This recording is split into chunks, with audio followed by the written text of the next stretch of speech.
ತುಂಬ ಚೆನ್ನಾಗಿ ಹೇಳಿದ್ರಿ.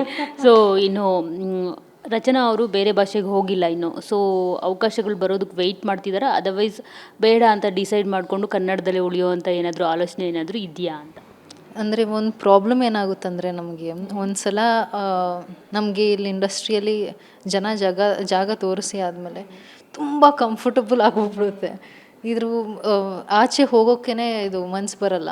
ಆಚೆ ಹೋದರೆ ನಾನು ಅಷ್ಟು ಟ್ರಾವೆಲ್ ಮಾಡಬೇಕು, ಅಲ್ಲಿ ಹೋಗ್ಬಿಟ್ಟು ಆ ಥರ ಮಾಡಬೇಕು ಈ ಥರ ಮಾಡಬೇಕು ಅಂತ ಅನ್ಕೋತಾ ಇರ್ತೀನಿ. ಬಟ್ ಒಳ್ಳೆ ಇದು ಹೀರೋಯಿನ್ಗೆ ಸ್ವಲ್ಪ ಸ್ಕೋಪ್ ಇರುವಂಥ ಒಂದು ಪಾತ್ರಗಳು ಏನಾದರೂ ಬಂದರೆ ಡೆಫಿನೆಟ್ಲಿ ಮಾಡ್ತೀನಿ. ಇಲ್ಲ ಅಂದರೆ it's going to be difficult. ಮತ್ತೆ ಅಷ್ಟು ದೂರ ಟ್ರಾವೆಲ್ ಮಾಡಬೇಕು, ಅಲ್ಲಿ ಒಂದಷ್ಟು ದಿವಸ ಒಂದು ಹೋಟೆಲ್ ರೂಮಲ್ಲಿ ಆಚೆ ಫುಡ್ ಎಲ್ಲ ಇದು ಸೋ ಮೆನಿ ಕಾಂಪ್ರಮೈಸಸ್ ಮಾಡಿಕೊಂಡು ಮಾಡಬೇಕು. ಹಂಗೆ ಮಾಡಬೇಕು. It's very important. ಆರ್ಟಿಸ್ಟಾಗಿ ಅವೆಲ್ಲ ಮಾಡೋದು ಅವಶ್ಯಕತೆ ಇದೆ. ಬಟ್ ಅಂಥ ಇದು ಬ್ಯೂಟಿಫುಲ್ ರೋಲ್ಸ್ ಕೂಡ ಸಿಗಬೇಕು. ಇಲ್ಲ just for the sake of it ಅಷ್ಟು ದೂರ ಹೋಗೋದೆಲ್ಲ ಇಟ್ ಡಸಂಟ್ ಮೇಕ್ ಸೆನ್ಸ್ ಅಂತ ಅನಿಸ್ತು. ಸೊ ವೆಯ್ಟ್ ಮಾಡ್ತೇನೆ, ಒಳ್ಳೆ ಪ್ರಾಜೆಕ್ಟ್ ಸಿಕ್ಕಿದ್ರೆ ಎಸ್ ಡೆಫಿನೆಟ್ಲಿ ಮಾಡ್ತೀನಿ. ಸೊ ರಚನಾ ಅವರು ಯಾವುದಾದ್ರೂ ಒಂದು ಅವಕಾಶಕ್ಕೆ ಕಾಯ್ತಿದ್ದಾರೆ? ಬಿಕಾಸ್ ನೋಡಿ, ನೀವು ಹರಿಕತೆ ಎಲ್ಲ ಗಿರಿಕತೆ ರಿಷಬ್ ಸರ್ ಜೊತೆ ಅವಾಗ ಆ್ಯಕ್ಟ್ ಮಾಡಿದ್ರಿ, ಅಂದರೆ ಅವ್ರಿನ್ನ ಅವಾಗ ಪ್ಯಾನ್ ಇಂಡಿಯಾ ಸ್ಟಾರ್ ಆಗಿರಲಿಲ್ಲ. ಅಫ್ಕೋರ್ಸ್ ಈಗ ರಚನಾ ಅವ್ರಿಗೆ ಆ ಥರದ್ದೊಂದು ಚಾನ್ಸ್ ಬಂದಿದ್ದರೆ ಅವ್ರು ಎಷ್ಟು ಹ್ಯಾಪಿ ಫೀಲ್ ಆಗ್ತಾಯಿದ್ರು.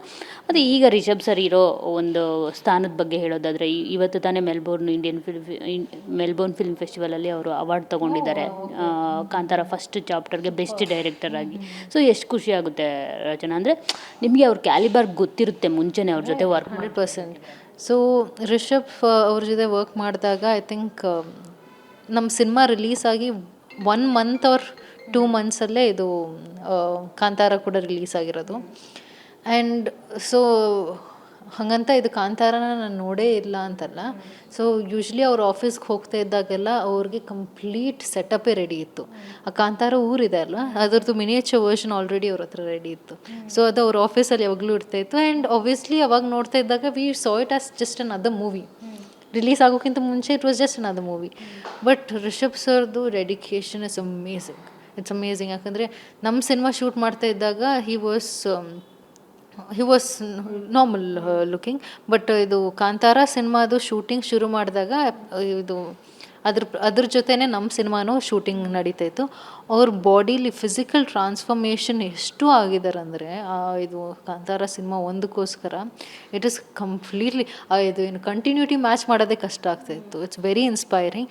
ಆ್ಯಂಡ್ ಅವ್ರದ್ದು ಕ್ಯಾಲಿಬರ್ ಆ್ಯಂಡ್ ಅವ್ರದ್ದು ಸ್ಟೋರಿ ಟೆಲ್ಲಿಂಗ್ ಎಲ್ಲ ಎಷ್ಟು ಬ್ಯೂಟಿಫುಲ್ ಆಗಿರ್ತಾಯಿತ್ತು ಅಂದರೆ every single time even the slightest of compliment ನಂಗೆ ಸಿಕ್ಕಿದಾಗ ಅವರು ಸೆಟ್ಟಲ್ಲಿದ್ದಾಗಲೂ ಯಾವಾಗಲೂ ಹೇಳ್ತಾಯಿದ್ರು ಚೆನ್ನಾಗಿ ಮಾಡ್ತಾಯಿದ್ದಾರೆ.